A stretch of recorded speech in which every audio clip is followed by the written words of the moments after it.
Hey guys, welcome back to Micah Tech, where we talk about technology and spending money wisely. Today we have a video about the M2 Mac Mini, 1 week later of course. I had a couple comments on my M2 Mac Mini video asking for a more in-depth review, so today that's what I'm bringing to you. We're going to go over my initial thoughts, limitations, future upgrades, and some pros and cons. So we'll start off the video by just doing my initial thoughts. So let's get started.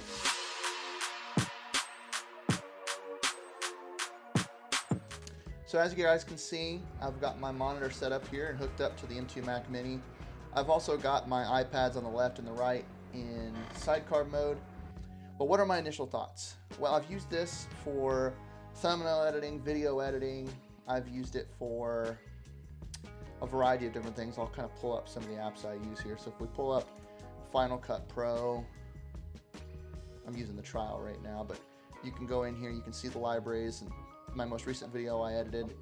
It edits video really well in 4K. I have mine set to basically performance mode to where it runs quicker but doesn't edit in higher quality. And what that really means is that when I'm editing, I don't have it in 4K unless I go into the viewer mode. But I have everything set up here for the last couple videos and obviously the most recent video. So I've been using it for that. I'm still using Canva for all my thumbnail editing. So if we go in here, this is my most recent thumbnail I worked on. But my initial thoughts are this is a great value for your money, in my opinion. Compared to the other products that show off the M1 or M2 or just Apple Silicon in general, the Mac Mini is the best price for a entry-level device that you can get, in my opinion. And there's other YouTubers out there that'll say the same thing. So that's my initial thoughts.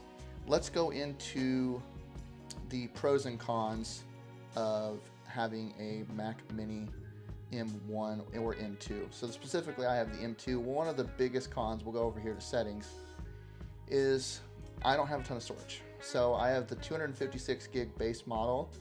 And one of the difficult things about working with this base model, especially if you're editing in ProRes 422 or even ProRes 422 LT, a 10-minute video with rendering in the background can eat up 50 to 70 gigs of data pretty quickly. And my on SSD over here, let me pull it up real quick, has all of my YouTube videos up to this point. And if we go to the information here, I've only got 86 gigs left. So storing my library on the on SSD is kind of a difficult thing to do. Now obviously this is not my permanent fix for video editing, but it is what I have right now. In fact, we'll talk about kind of my upcoming plan for the Mac Mini and how I'm going to upgrade it. And we'll talk about how I believe this device will be the device that lasts me for 5 to 6 years to come as my main workhorse device. But outside of that, I would say that 8 gigabytes of RAM works fine for me. I use this tracker tool right here that tracks my active use of RAM. So you can tell Canva right now is using almost 700 megabytes of my RAM. I've got wired RAM, I've got my active and my compressed, and then some swap files. The reason I use this is it allows me to kind of keep track of what my device is doing. So if there's something in the background that I don't want to be working, I quit out of it. I will say though, if I'm not monitoring it super heavily, it doesn't really affect my editing time. It doesn't really affect my performance. It's just something I try to keep track of to make sure that I'm getting the most out of my machine. I will say this, I wish I could get 16 gigabytes of RAM, but it's just, for the price, I don't know if it's worth it. And I don't know if I would want to pay that amount of money for an extra 8 gigs of RAM, even though it's more future-proof. From there, I would say I really don't have any other complaints about the device besides maybe ports, but I'm going to show you when we talk about my future plans for the device that I think it's not a huge limitation depending on if you're willing to invest in some other products. But if you're using this with no other hubs or anything like that, 2 ports, 2 Thunderbolt 4 ports is not a lot, especially if you're going to use multiple monitors. So those are my pros and cons. I would say the biggest pro is the M2 chip is extremely fast and versatile, whereas the overall space that you get for your initial investment is kind of a con. 256 is not really enough in today's world, but the price makes it the Ultimate Pro for $499 with the education discount, or if you're really smart, you can get it open box, $450 for a M2 powered chip in new condition is hard to beat in today's world. I mean, even the cheapest M1 MacBook Air refurbished is around $600 in today's world. So to get a new device that has got a fan built into it with more ports, I mean, you need a monitor, of course, and you need a keyboard and a mouse, but beyond that, it's a really good entry-level product. But really, I think what sets this device apart for me is what I'm going to do with it. So I'd like to kind of show you guys that now. So for anybody who has a Mac Mini M1 or M2, there is a hub that Satechi sells. It's the Mac Mini hub that I highly, highly, highly recommend you invest in. And I'll explain why. So if we take a look here on some of these photos, we'll zoom in here a little bit. This is what the hub looks like. It sits under your Mac Mini, and it's built to sit flush to where there's really almost no gap between the Mac Mini and the Satechi hub itself. This USB-C plugs into one of your Thunderbolt ports in the back, which is fine because you get an additional Thunderbolt port on the front, as well as USB-A ports and SD card ports that the Mac Mini currently doesn't have. So my recommendation would be obviously use one of your ports for maybe power, or having another USB-C hub plugged into it, or whatever you think is best. Right now I have mine powering another USB-C hub, or sometimes I plug my external hard drives into there, or my shuffle drives is what I like to call them. But the real pro of this device is that it comes with an enclosure built into it. It supports M.2 NVMe drives, so you can go out and spend $60-70 bucks. I'll pull up the drive I've been looking at, which is the Samsung NVMe.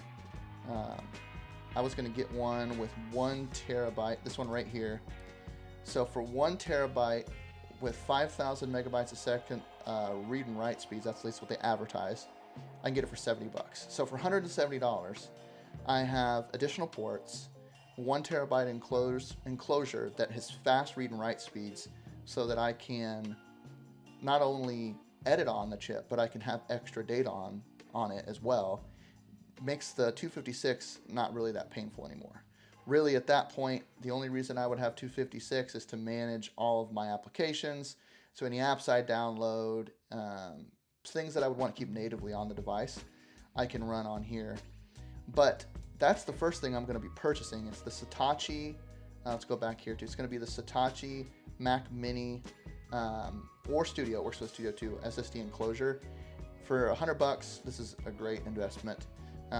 Like I said, 170 bucks for 1 terabyte of additional storage. For instance, if you were to upgrade to this version of the Mac Mini with 1 terabyte, you would spend $400 additional to go from 256 to 1 terabyte. So for 70 bucks, it can't be beat, and Samsung is a reliable brand when it comes to SSDs, so you know you're not going to have issues with your data being lost or read and write speeds. It'll work well for you. But the next device that I want to show you is going to be a device by QNAP. If anybody has heard of QNAP, they make NAS and DOS systems. NAS systems are network attached storage, DOS direct attached storage.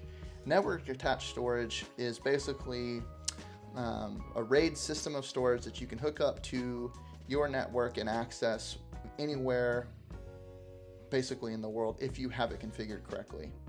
I'm not going for a NAS system yet, just because it's a little bit out of my budget, but I am going to go with a DOS system. So this is the QNAP TR002 2-bay Type-C direct attached storage.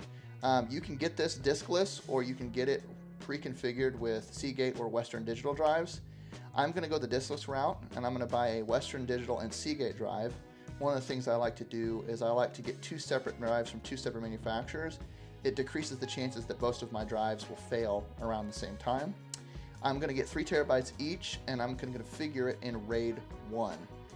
For anybody who doesn't know how RAID 1 works, it's basically when you have one drive in here, the other drive will be almost an exact mimic copy of your data, so that if one drive fails, the other drive has all of your data. You just replace the drive that's failed, and you're moving on with life.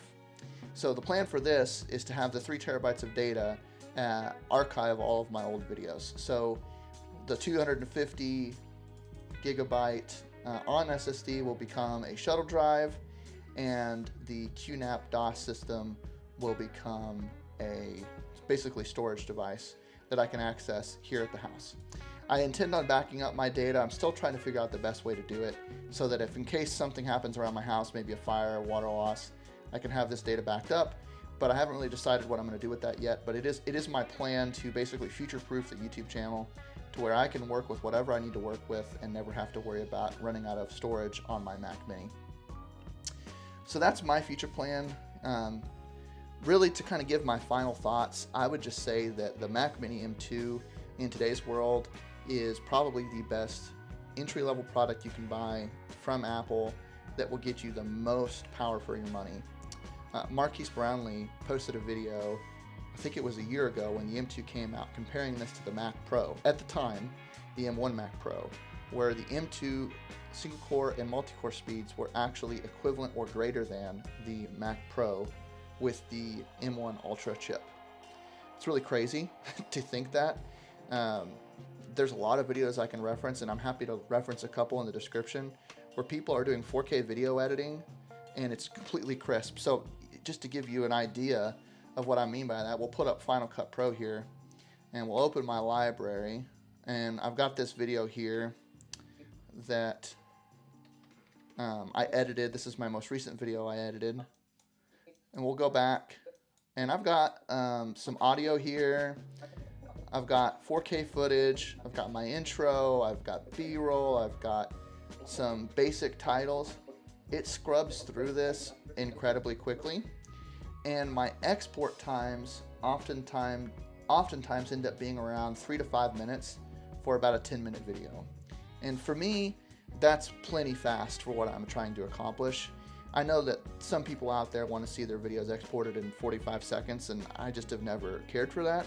I'm willing to wait 3 or 4 minutes for the amount of money I'm paying, but I want you to think of it less of what you're getting out of it, for the money, and more of I'm only paying X amount of dollars to get this much performance versus spending, say for instance, if we go to Apple's website here, let's go to configure out a base model studio. If we go to Apple's website and we go to Mac and we go to Mac Studio, which is their mid-level device, but oftentimes it's the most device that anybody will need. Really, you don't need a Mac Pro unless you're a programmer or you're running multiple programs at a time. But if we come up here to buy and we just want the base model, which is a 12-core GPU, or 12-core CPU, 30-core GPU, 16-core neural engine, 32 gigs of RAM, and 512 gigs of SSD storage, you get it for $2,000.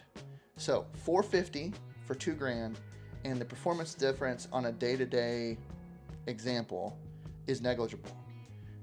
Now, there are people that need this much RAM, and there are people that are editing videos that are far more aggressive or far more lengthy than mine. But for the average person, a Mac Mini M2 will do just fine. And if you have the money to upgrade to the M2 Pro, awesome. It's a great device as well. But I really think that the M2 Mac Mini in 2024 still makes its case for the best budget device for a content creator that you can get. And I know that I'm contradicting my M1 iPad Pro video. The M1 iPad Pro is also the best budget device, but it's for a different use case. It's for somebody on the go. It's for somebody who wants a little bit of a different feel to how they work with their media. But for a device as small as this, the M2 Mac Mini is, I think, the best value in 2024. Thanks guys for paying close attention. We're nearing 100 subscribers, as I mentioned before. We're going to do a live stream where we're going to give away a couple small gift cards. I'm excited for that. We're, I think, at 80 subscribers right now, so 20 away. So that could be in a week, it could be in 2 weeks. It's whenever you guys decide you want to have it at this point. Thank you for watching. Thank you for paying attention. Please leave a comment and subscribe, and you guys have a good rest of your day. Bye.